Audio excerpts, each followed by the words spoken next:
Hello and welcome everyone. My name is Shannon from 92Y and it is my pleasure to welcome you all today for this second session of our Lost Civilization series, which explores some of the great civilizations of the ancient world, looking at how their vanished cultures, art, and history have been rescued from oblivion through 4 books published by Reaction Books. And today we are so honored to host Andrew Robinson for this lecture on the Indus. For those of you who may be joining us at 92Y for the first time, we are a cultural and community center where people all over the world connect through culture, arts, entertainment, and conversation. And before we begin, I wanted to mention the following 2 sessions of the series. Next week on June 8th at 1 p.m. Eastern, we will welcome Paul Collins, who is a University of Oxford Museum curator, to lecture on the Sumerians. And the following week for the 4th and final session on June 15th at 1 p.m. Eastern, Francis Bearden will give a lecture on the Aztecs. I'll put a link to these lectures in the chat, so please visit to learn more and register for the rest of the series. And a quick housekeeping note about today's program. There will be the opportunity for audience Q&A throughout. So if you'd like to ask a question, please use the chat box at the bottom of your screen. You can send a message to everyone, which is the default, or you can send it directly to me, Shannon92Y, and I will pass along your question. Otherwise, please keep your microphone muted. And now I'm going to turn it over to our guest. Andrew Robinson is the author of more than 25 books covering Indian culture and history, science and the history of science, and scripts, writing, and decipherment. They include India, A Short History, Lost Languages, The Enigma of the World's Undeciphered Scripts, and Writing and Script, A Very Short Introduction, among many others. He also contributes to magazines and newspapers such as Nature, Science, and the Wall Street Journal. And of course, he is the author of The Indus, Lost Civilizations, and I'll put a link to purchase the book in the chat, so please order your copy today. Mr. Robinson, thank you so much for being here and welcome. Thank you, Shannon. Delighted to be here. In the vast collections of the British Museum, there is a small and intriguing object that featured as object number 13 in the recent British Museum book, A History of the World in 100 Objects. It's made of steatite, and it's clearly a seal stone. First slide, please. You can see the seal on the left and the seal impression on the right. And you can see a humpless bull depicted, and also some rather mysterious looking signs at the top, one of which looks like a fish. Now that's the Indus script. And unfortunately, after a century, we still can't read it. It was discovered at some ancient ruins at Harappa, near a tributary of the Indus River in the Punjab in the 1850s. And it came into the possession of a British Army officer, Major Clark, who eventually gave it to the British Museum in 1892. For a long time, it remained a curiosity because no one knew its age or could read its inscription. And then in 1912, it was joined in the museum's collections by 2 more similar looking seals from Harappa, and the 3 seals were published in the Journal of the Royal Asiatic Society. And they caught the eye of the Director General of the Archaeological Survey of India, John Marshall, and he decided to excavate in the Punjab. And in the early 1920s, Marshall and his team of British and Indian archaeologists made startling discoveries at Harappa and at another ruin site in the Indus Valley called Mohenjo-Daro. Perhaps the most famous statement ever written about the Indus civilization is the opening paragraph of an article written by Marshall in the Illustrated London News, published in 1924. He wrote, "Not often has it been given to archaeologists as it was given to Heinrich Schliemann at Tiryns and Mycenae, or to Aurel Stein in the deserts of Turkestan, to light upon the remains of a long forgotten civilization. It looks, however, at this moment as if we are on the threshold of such a discovery in the plains of the Indus." Next slide, please. Now that's a photograph of John Marshall in the front row and his wife. and the staff of the Archaeological Survey of India, and it was taken in 1925, which is actually the year when he started his own excavation of Mohenjo-daro. Now, subsequent Indus excavations certainly made an impression on the young Kenneth Clark. In his great book, Civilization, Clark, while pondering the non-Western beginnings of civilization 2.5 millennia before the classical Greeks, wrote in 1969, 3 or 4 times in history, man has made a leap forward that would have been unthinkable under ordinary evolutionary conditions.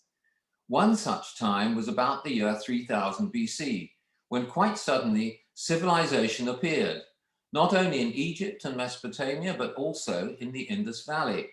Another was in the 6th century BC, when there was not only the miracle of Ionia and Greece, but also in India, a spiritual enlightenment that has perhaps never been equaled.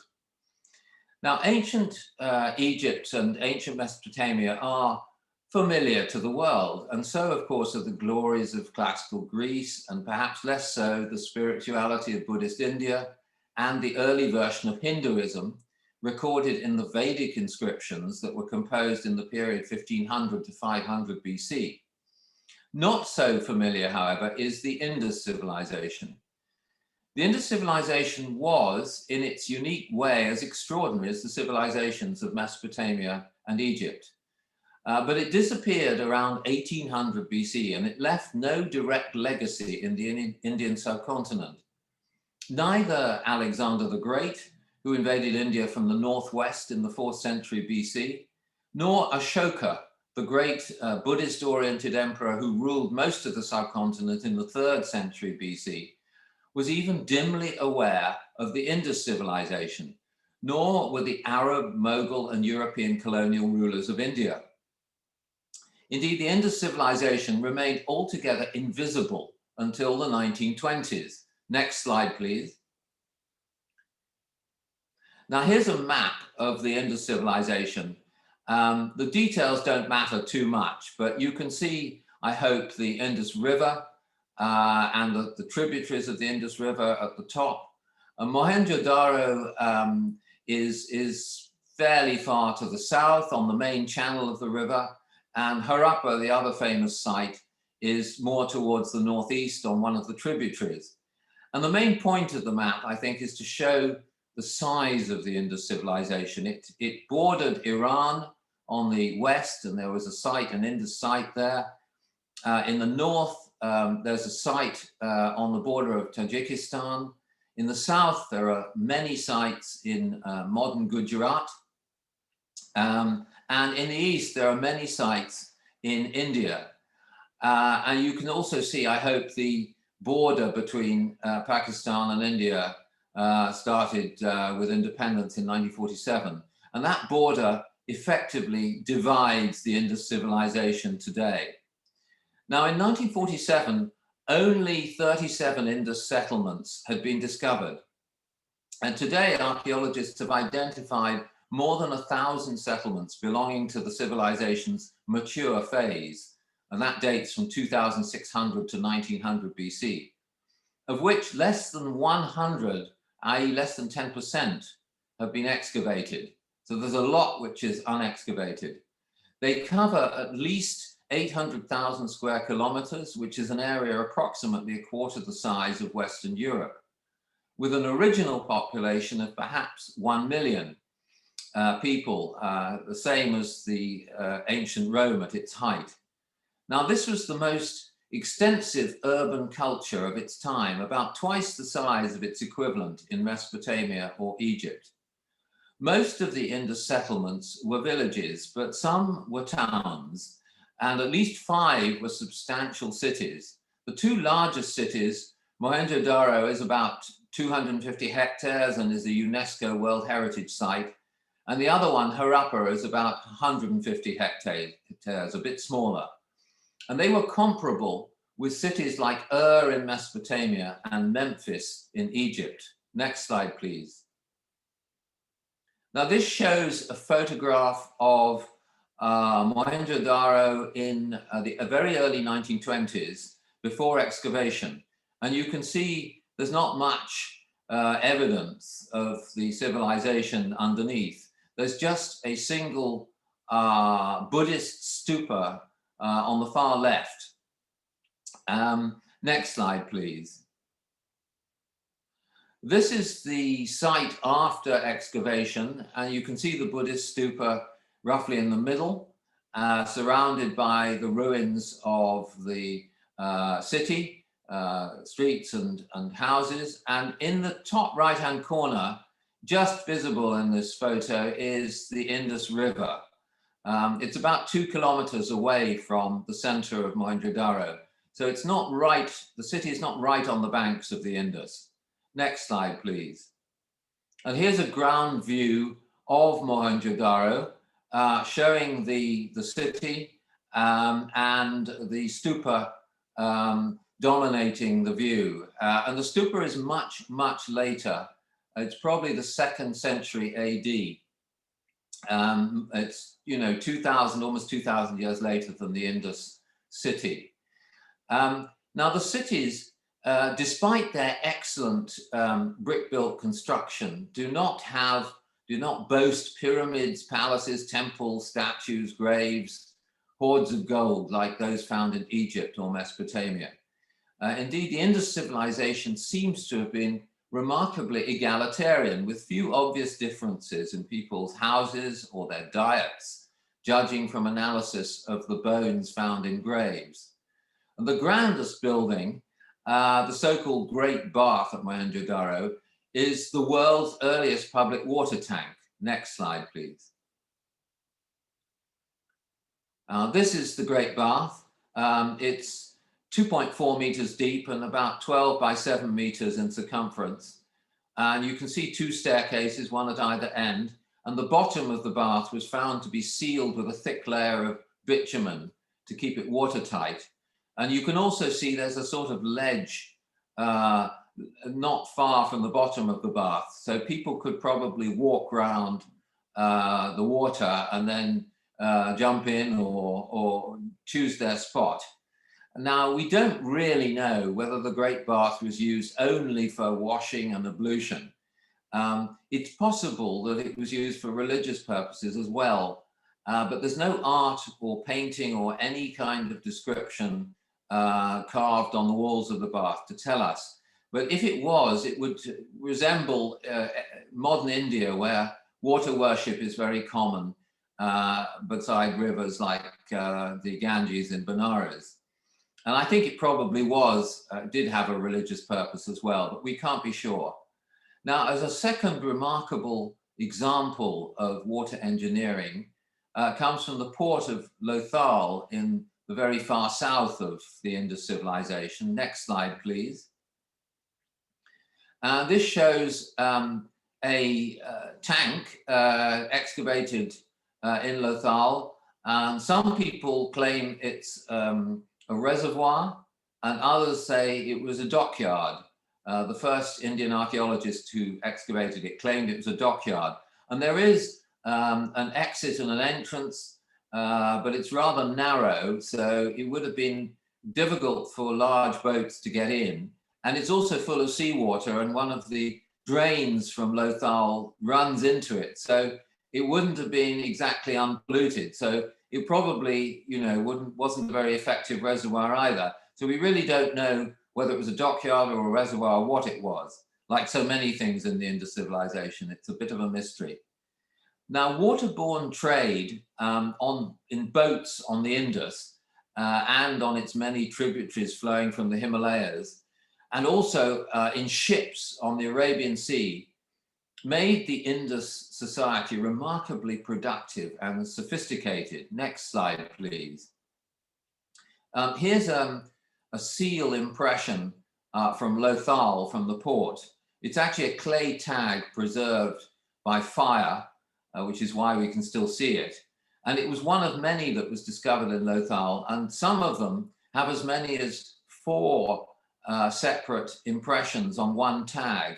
So probably these were used to label goods and different merchants and traders imprinted their seals on them to identify themselves. We don't know for sure, but it's likely. Now, unfortunately, no Indus boats survive. They've all rotted away. Did they have sails? Next slide, please. We don't know, but these are houseboats on the Indus River near Mohenjo-daro, photographed in 1971, and they clearly do have sails. Next slide, please. And this is an ancient terracotta amulet, which shows a boat. It's from Mohenjo-daro, and it's clearly got a rudder and a cabin, and there are two birds on board. And archaeologists speculate that these may have been crows. We don't know for sure, of course, and that they may have been a way to help sailors who got lost. They could release the bird into the sky and the bird would fly towards the nearest land, and then the boat could follow on. Now, whatever the construction of their boats was, the Indus dwellers undoubtedly had vessels that journeyed far into the west to the Persian Gulf and the river-based cities of Mesopotamia. Because we know this because beautiful Indus jewelry, stone weights, inscribed seals, and other Indus objects have been excavated in Mesopotamia, dating back to around 2500 BC. And Mesopotamian cuneiform inscriptions, some of them do refer to the Indus region under the name Meluha, the precise meaning of which is unknown. Next slide, please. This is a map of trade routes between the Indus on the right, Mesopotamia in the middle, and Egypt on the left. And the land routes are dotted lines, and the sea route is via the Arabian Sea. The boats sail from Indus ports through the Arabian Sea up the Persian Gulf to places like and Uruk in Mesopotamia. It was a long journey, but we know they did it. Next slide, please. And this is one of the Indus seals discovered in Mesopotamia. It's not from the Indus Valley, it's from Mesopotamia. And it shows an animal, of course, and above it, there are signs of the Indus script. And it's interesting because this was discovered at Umma in southern Mesopotamia before 1914. And whoever found it sold it to the Louvre Museum in Paris. And they then donated it very generously to the Ashmolean Museum in Oxford in England in 1931, because that was the year that John Marshall published his great study of the Indus civilization, and the Louvre authorities must have thought the British archaeologists needed all the evidence of the script that they could have. Now, there's another Akkadian cylinder seal without the Indus script, or there's an Akkadian cylinder seal without the Indus script from the time of Sargon the Great, who ruled between 2334 and 2279 BC in Mesopotamia. Next slide, please. And this is the seal. It's, as I say, it's a cylinder seal, and it shows a seated person of high rank, who may be royal or divine, we don't know, receiving two standing visitors. And between them, there's a bearded dwarf seated on the person's lap. His head is turned towards this dignitary. And the first standing visitor seems to be addressing the seated dignitary with the help of a hand gesture, which is echoed by the dwarf. Next slide, please. Now, here is a drawing to help you understand what I've just been saying of the seal. The Akkadian cuneiform writing is on the left, and it's and also on the right because it's a cylinder seal, so it's repeated. And it reads as follows: Shu Ilishu Enebal Meluha. And this translates as Shu Ilishu, interpreter of the Meluhan language. Shuilishu may have been the name of the dwarf. We just don't know. But sadly, no more is known about Shuilishu. But we can imagine that, like other Meluhans, he had established some close ties within Mesopotamia, speculates one Indus scholar. Perhaps he began as a merchant from the Indus area, and then learned how to speak Akkadian, and then he forged a new profession as a translator for his fellow Indus merchants. Now, alternatively, he could have been an Akkadian-speaking native from Mesopotamia who saw a business opportunity through learning the language of Meluha. Now, either way, this unique seal offers some slight encouragement, I think, that Mesopotamian excavation may one day yield the holy grail of Indus script decipherment, which would be a bilingual inscription like the Rosetta Stone, written in both cuneiform and Indus script. Now, intriguingly, no trace of cuneiform of any kind has been found in the Indus cities, and only a few cylinder seals, some of which, well, actually none of which resemble Mesopotamian seals in style.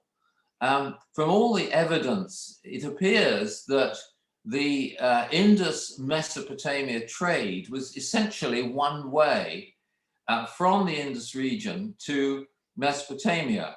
It's possible they imported some goods like wool from Mesopotamia, but there's no real evidence. No cuneiform has been discovered there in the Indus Valley. It seems, therefore, highly unlikely that it was Mesopotamia's material wealth that provided the stimulus for the mature period in Harappa, Mohenjo-Daro, and other leading Indus cities. And this was at one time the theory that Mesopotamia had started the Indus civilization. But that's now been abandoned.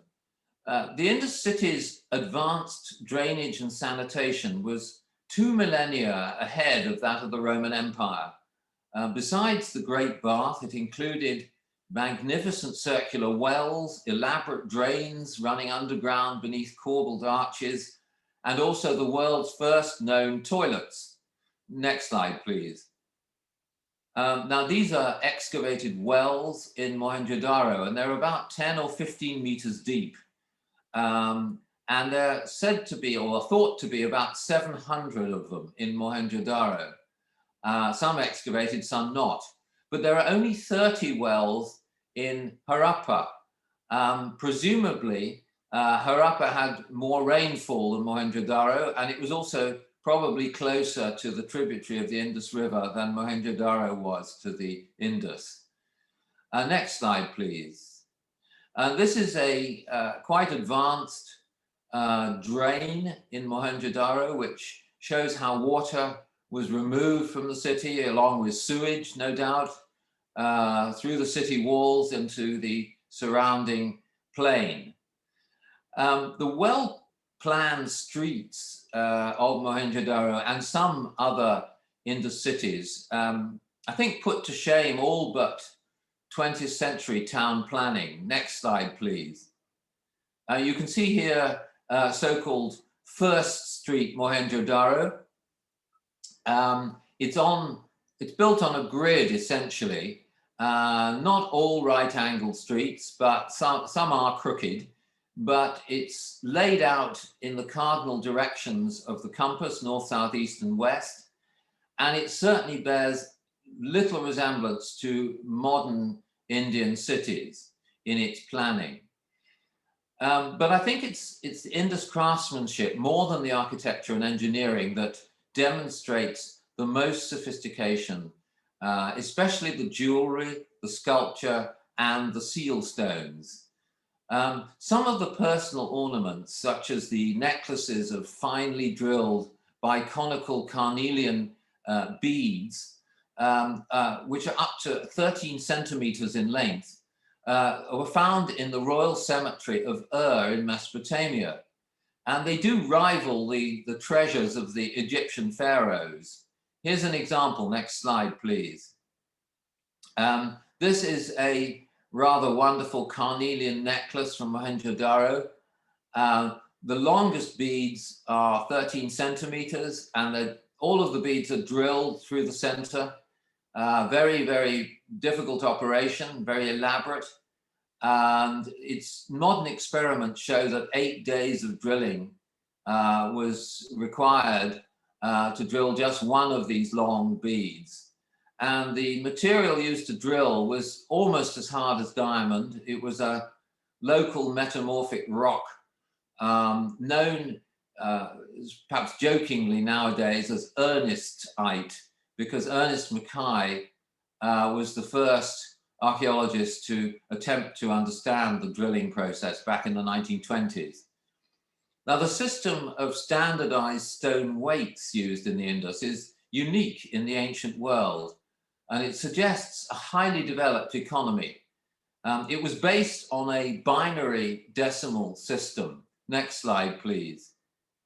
And now I won't go into the details because we haven't time, but these cubical weights are made from banded chert or agate or colored jaspers, and they were found in a very small site called Aladino, tiny place.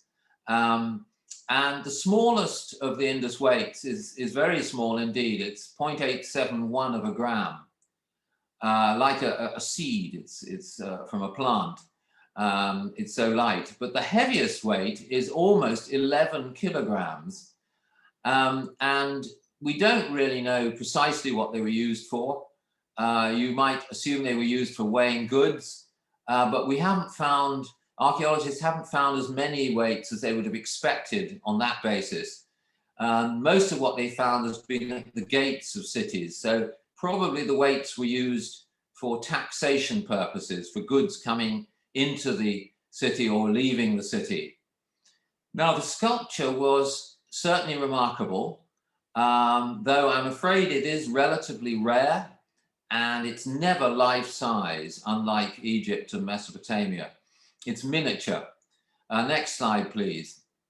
This is an elephant head from Harappa made out of terracotta. And you can't really see very clearly, I'm afraid, but very faint red and white lines are painted across the forehead of the elephant. And this suggests that probably some elephants were domesticated, others were wild, but some were domesticated in the Indus civilization.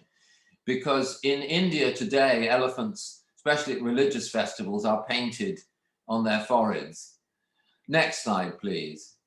This is one of the really famous sculptures from the Indus. It shows a so-called dancing girl, but we really don't know what she was. The dancing is implied by the posture, but that's the only evidence there is of who she was. She's only 10.5 centimeters in height, and she's made of bronze, and she's totally naked. Next slide, please. This is the most famous, the most iconic of the Indus sculptures, but it's also very small. It's 17.5 centimeters in height only. It's made of steatite, and it's known as the priest king.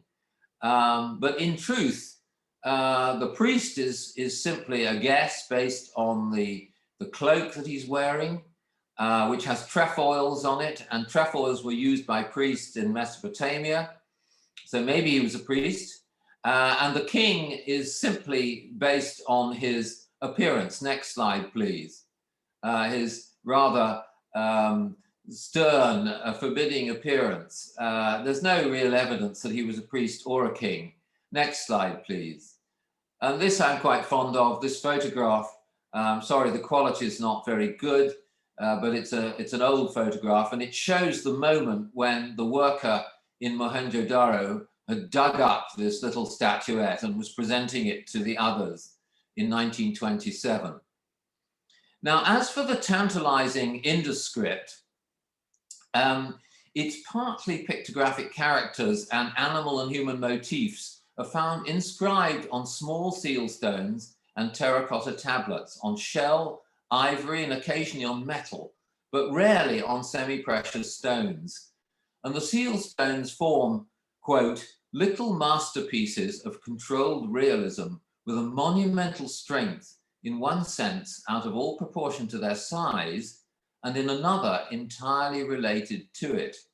And that's according to the best known Indus excavator, Sir Mortimer Wheeler. Next slide, please.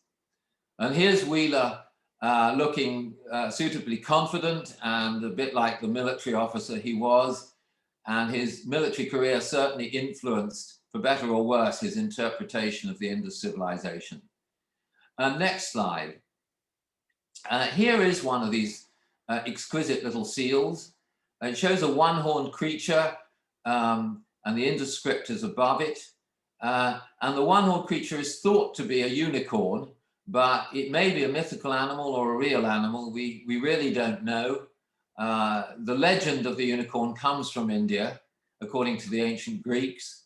And in front of the unicorn is a pretty mysterious object, which isn't a feeding trough and is probably an incense burner. But again, this is a guess, a speculation. Next slide, please. Here's another seal with the script on it and a two-horned animal, a zebu, a bull. Next slide, please. And this is a more complicated seal, which has caused a great deal of discussion amongst scholars. It shows a goat on the right and a fig deity, supposedly on the left, and a worshipper worshipping the deity in the middle. And beneath the knee of the worshipper is a mysterious object, which some scholars, reputable scholars, think is a severed human head. Now, if they're right, and there's really no way of telling for sure, then there was some evidence of human sacrifice in the Indus civilization, but this is really the only evidence, and it's highly speculative. Now, most of the seals, not all, have a boss on the back of the seal with a hole drilled in it for a cord. Next picture, please. And there's the boss, and it was probably so that the owner could put the boss, put the cord through the boss and then tie it around his or her neck or on his or her arm, and then use the seal, have it to hand when they needed to print or make a sign of their identity.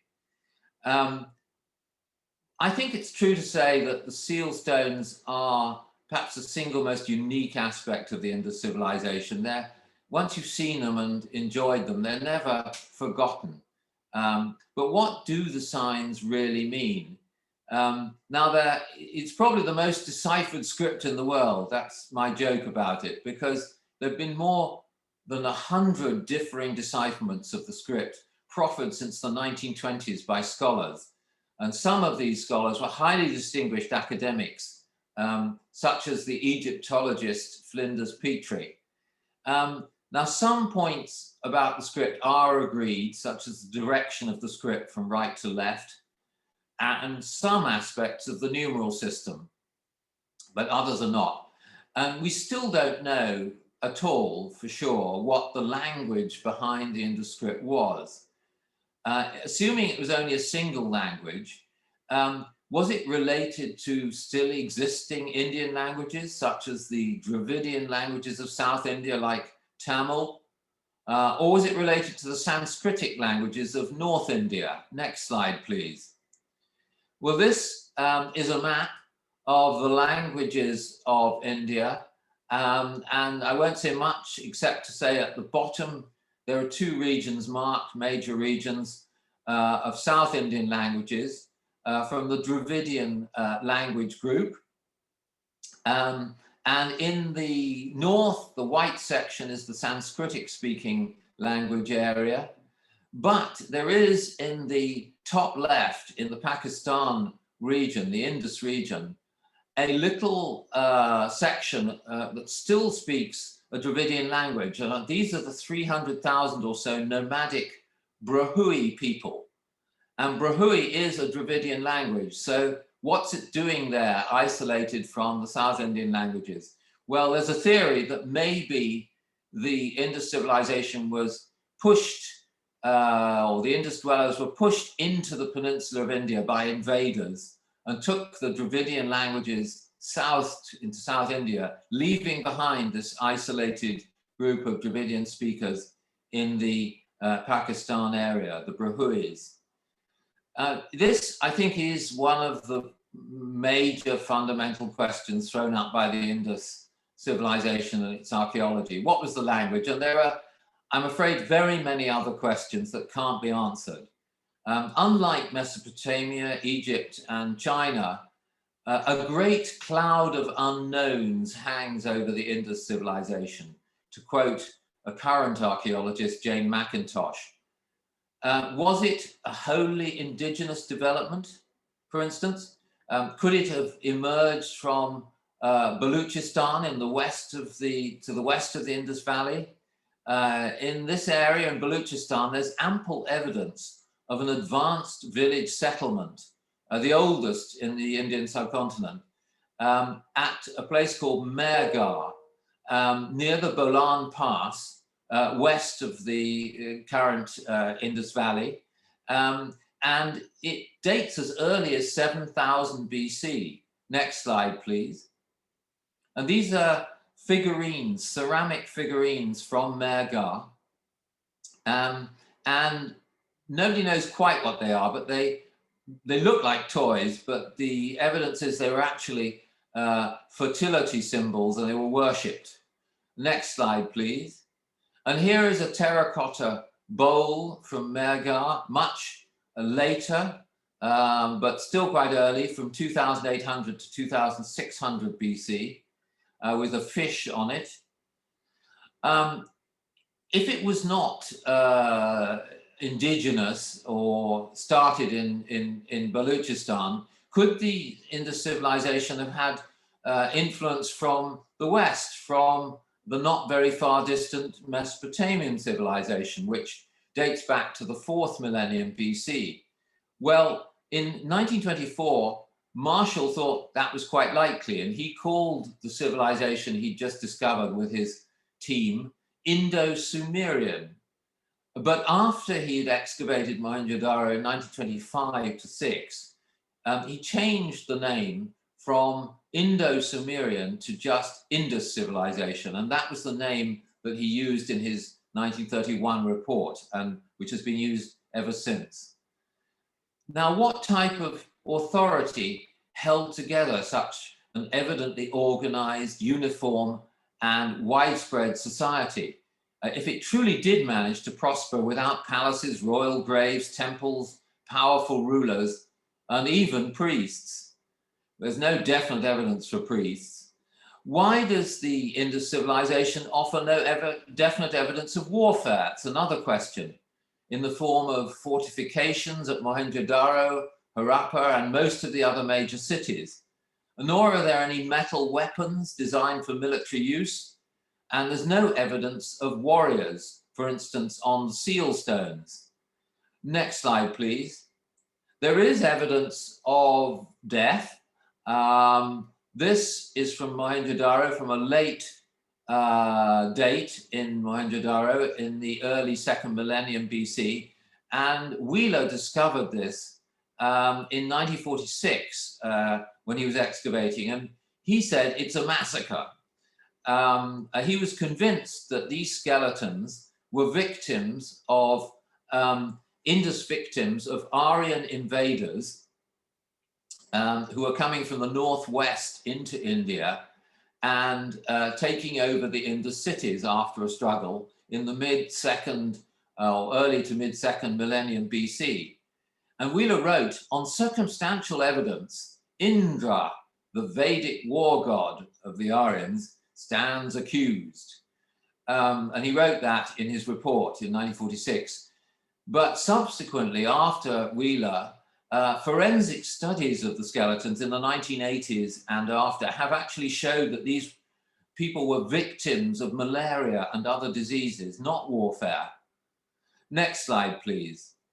And this seal, a cylinder seal, again, is actually the only evidence of fighting in the Indus civilization.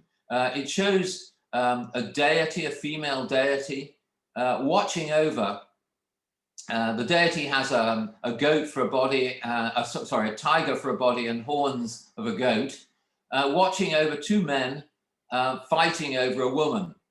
It's probably therefore a mythical scene, but even if it did represent real fighting between mortals, both the men are dressed in the same manner, so they're probably from the same ethnic group. In other words, they're not fighting to save the woman from an outside raider. Now, was the Indus religion the origin of Hinduism? Or is the apparent resemblance of some Indus seal iconography and practices to much later Hindu iconography and practices actually based on wishful thinking? Well, the first Indus excavator, Marshall, started the trend of linking it with Hinduism in 1931 by claiming that the religion of the Indus peoples is so characteristically Indian as hardly to be distinguishable from living Hinduism. Well, India's future Prime Minister, Jawaharlal Nehru, who visited Mohenjo-daro, didn't go as far as that, but he enthused in 1946 after visits to the Indus Valley. It is surprising how much there is in Mohenjo-daro and Harappa, which reminds one of persisting traditions and habits, popular ritual, craftsmanship, even some fashions in dress. Next slide, please. And this famous seal is some evidence of connection with Hinduism.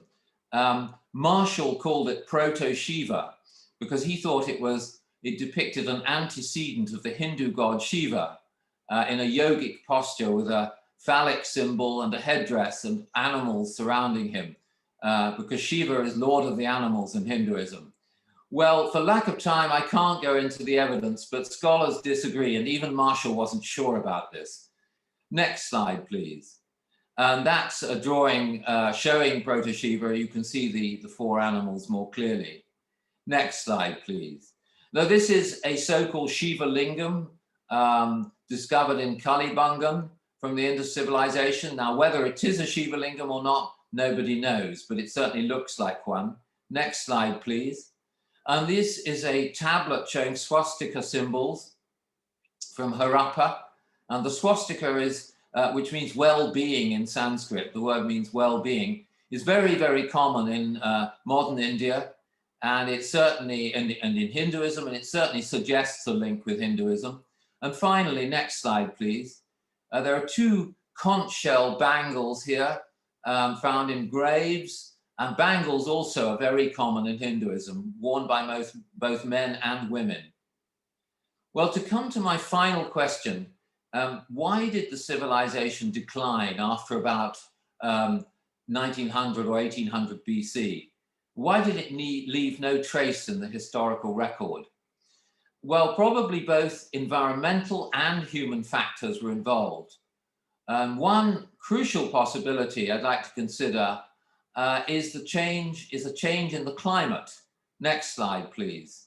This satellite view of the Indus Valley shows the river and the Himalayas at the top, and the partition between the border between Pakistan and India is also indicated, so you can see where the river is in Pakistan.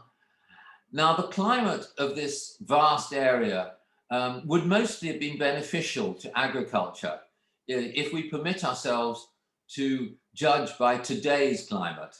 There are two different weather systems today, and they sometimes overlap. And in the Western Highlands, one of them is a winter cyclonic system, which operates and brings rain. And in the peninsular regions, there's a summer monsoon system. And so both systems produce rainfall. And if one of these systems fails today to deliver rain, the other one will almost always produce rain. So famine is very unknown, or is extremely unusual in the Indus Valley. It's a prosperous area, even today. And there was no need really for irrigation works, unlike Egypt and Mesopotamia, because they had rain from the sky. But is it safe to assume that today's Indus Valley climate was the same in the 3rd millennium BC? Well, after the 1920s excavations, Marshall could not make up his mind on this question. And in his chief excavation report, he notes the extreme temperature and aridity of the climate in the Mohenjo-Daro region. And he also notes that the historians of Alexander the Great reported a comparable desiccation in the 4th century BC. So could this desiccation have occurred during the millennium that followed the decline of the wet Indus civilization? Well, as part of the evidence for possibly higher rainfall during the Indus peak period, Marshall observed that Mohenjo-Daro's builders used kiln-fired and more durable bricks rather than the more friable, sun-dried and much cheaper bricks.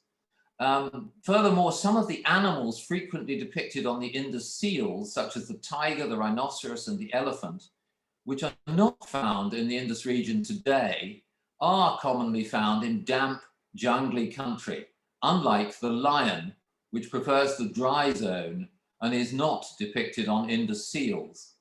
Next slide, please. This is just to show an Indus seal with a rhino.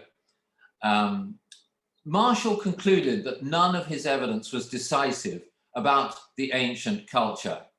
The kiln-fired bricks may have asserted luxurious buildings and the disappearance of the tiger from the Indus Valley actually occurred as late as the 19th century AD. So opinion does remain divided today about climate change after several inconclusive studies. But many scholars do think that temperature, rainfall, and monsoon patterns have not changed much since the time of the Indus civilization. But what is pretty certain is that the Indus Valley has always experienced flooding during the summer from the Himalayan snow melt. And the Indus River has also varied considerably in its course, probably as a result of Himalayan tectonic activity, including earthquakes in the Indus Valley. And in fact, there's proof that the Indus originally flowed to the west of Mohenjo-Daro, not to the east as it does today. And there was a huge platform built underneath Mohenjo-Daro, which must have been designed to protect the city against flooding. Next slide, please.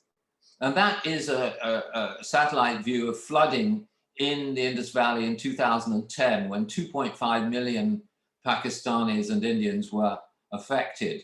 It's flooding there's a long tradition in this area. To control the flooding, in the 19th century, in the southern Indus Valley, there was a gradual introduction of artificial control of the river with embankments and dams and extensive irrigation canals.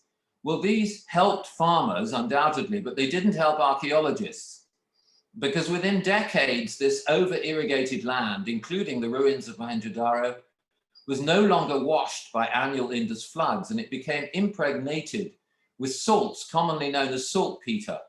And the slightest rainfall would then convert this anhydrous saltpeter into the hydrous form, whitening the landscape with a brittle, shining crust that crushes beneath the steppe, like a satanic mockery of snow, according to the archaeologist Stuart Piggott. Final slide, please. And this shows the effect, salination in the Indus Valley. The salts increased in volume by 300% when they got wet. And the expansion was disastrous because it destroyed the bricks of the ruins, which started crumbling into dust within a few years. And at Harappa, local railway contractors and people also started ruining the city by taking the bricks for their own purposes. So it's fortunate indeed that the forgotten cities of Mohenjo-Daro and Harappa were discovered in the 1920s before they were utterly destroyed and lost. Well, today the Indus sites are at risk from international politics too. Since 1947, this fraught border between Pakistan and India has divided the Indus civilization both geographically and academically. And moreover, Pakistanis do not generally regard the Indus civilization as a key part of their heritage, perhaps in somewhat the same way that present-day Egyptians do not really relate to the civilization of the ancient Egyptians. And the situation is somewhat similar in India. Whether you're a Hindu fundamentalist or not, you generally prefer not to think so much about the Indus civilization, but about the later Vedic culture, and the subsequent epics of Hindu civilization like the Mahabharata and the Ramayana? Well, one hopes that in the decades to come, new excavations in Pakistan, in India, and Central Asia will lead to new revelations, including new inscriptions, and even, with a lot of luck, to a widely accepted decipherment of the Indus script. And there are certainly fascinating problems to solve, which I hinted at in this talk. Personally, I am drawn to the Indus civilization's apparent success in combining artistic excellence, technological sophistication, and economic rigor and vigor with social egalitarianism, freedom from authoritarianism, and religious moderation. If further excavation and research were to show this attractive picture to be historically accurate, then perhaps it would be a hopeful sign for humankind. Thank you. Thank you so much. And we have time now for a few questions. If you have any, please continue to add them to the chat. So I want to start with one that's more about the language and the script. Is it the only ancient script that hasn't yet been fully deciphered? And if so, what are some recent advancements in deciphering the script? Oh, there are certainly other scripts that haven't been deciphered. In fact, I've written about that in my book, Lost Languages, from many cultures. I think the Indus script is the world's greatest challenge in undeciphered scripts. The progress has been rather stalled in recent years because not enough has been discovered of new seals. So we still rely on the discoveries of the 1920s and 30s and 40s. There has been some progress, but I'm afraid there's a lot of speculation, and the real problem remains the language. I mean, I mentioned some scholars have, eminent scholars have put forward theories. Well, Petrie tried to compare the Indus script with Egyptian hieroglyphs with some limited success based on the pictographic similarities.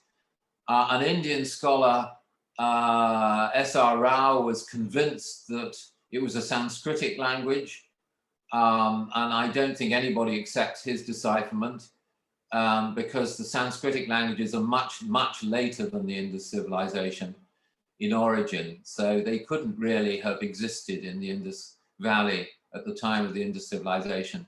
Another claim is that it might be a Semitic language, and that doesn't really work. And there was an American archaeologist who published a decipherment in Scientific American based on analysis of the symbols, the grouping of the symbols, and how they repeat themselves. But there are also a couple of serious scholars who deny it's a writing system at all. They claim it's a form of artistic decoration. I don't think that's true because you do find repeated groupings of the signs on different seals, and you do find a relatively uniform right to left order of writing, and that is not true of artistic decoration. It is true of writing systems. And also we have to remember that the Indus Valley was very much aware of the cuneiform writing of Mesopotamia. They were personally exposed to it in their travels in Mesopotamia. So they certainly knew what writing was about, which must have inspired them, I think, to try and invent their own writing system. But I'm afraid things are fairly stalled at the moment. We need more seals, more writing, more examples. Something to look forward to. So I want to go back to one of the seals that you mentioned earlier, this one. There was a question, are those fingerprints that we see? No, those are cloth markings. The clay tag was imprinted on, it was attached to a cloth bag of some kind, we think.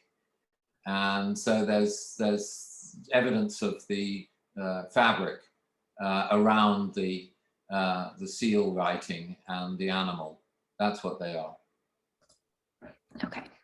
And then another question kind of about the humanity behind it. There was a question if there have been any DNA tests to see if people in the area in modern times have descended from Indus ancestors, or if Indus DNA has ever been extracted and identified?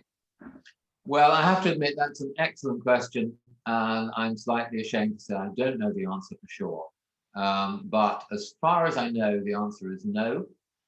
And I'm afraid that one of the reasons is that I don't want to go on too much about politics, but India and Pakistan are very divided, and the whole field of Indus studies has suffered from the political divide. Um, and it's fair to say that apart from one or two very important scholars, one from Pakistan called Rafiq Mughal and another from India called Irivatan Mahadevan, there haven't been many university agreed contributions from within the culture. It's mainly from foreign scholars from Europe, America, particularly America, and Japan and other countries outside the region. And I suppose the DNA question is a very good one, but it's if the local people were more involved, probably there would have been DNA tests, but I'm not aware of them. If I'm wrong, I apologize. I'm not sure. Another thing to keep an eye out for. So we have time for a few more questions. So I'm going to kind of combine some. So you mentioned some things are currently stalled. Are there still any active excavations going on now? Yes, but not much in comparison to the past. There is a certain amount going on in India. There's almost nothing happening in Pakistan, to my knowledge. And I'm afraid that's due to politics again, to the military situation, and frankly, to lack of suitable scholars in Pakistan. India is doing better. My friend Asko Parpala, who is from Finland and is the generally agreed, university agreed, leading scholar of the Indus script, he's now in his 80s, and he's been publishing wonderful volumes of Indus seals for scholars to work on with the help of UNESCO. He's still active, but of course he's not excavating. There is a certain amount of excavating going on in India, but there hasn't been very much that has happened since, for instance, I published my book, The Indus, in 2015. There hasn't really been very much to report in that period. Whereas the period from the 20s until, shall we say, the 1980s and early 90s, that was a very active period with scholars from all over the world contributing. So I want to close with kind of a big question about the Indus people and their connections to other cultures. So do we know where they originated, and perhaps if there are any written connections to the Dravidian text, or if there are any connections with Minoan ships? Minoan? Well, the short answer is there's no certainty about Dravidian connections. It's all speculative. I mean, it's true that the Dravidian word for star is mean, and it's also found to stand for fish. There may be a link because stars and fishes are both found together in the Indus script. Things like that are quite sort of tantalizing. There may be a Dravidian connection. There's nothing written down. It's all speculative. As for where they originated, that is one of the single most controversial areas in the entire subject. Because, frankly speaking, the current government of India would like the Indus civilization to be the origin of Indian civilization, and in particular the origin of Hinduism. And they claim that we can find evidence of Hinduism going back to the 3rd millennium BC. It's controversial. The other problem is Central Asia. There's a civilization called the Bactriana Margiana culture, which certainly seems to have provided some invaders of the Indus area later on. So some of the origins undoubtedly will have come from there and from further afield with the so-called Indo-Aryan invaders. I don't think there's any connection with, if I caught your question correctly, with the Minoans, if that's what you said. No, there was some speculation, but it died out.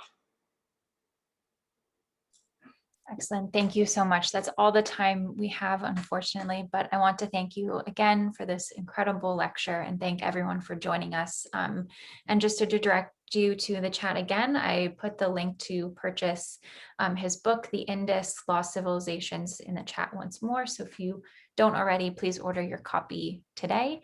And thank you everyone again for joining us. Thank you.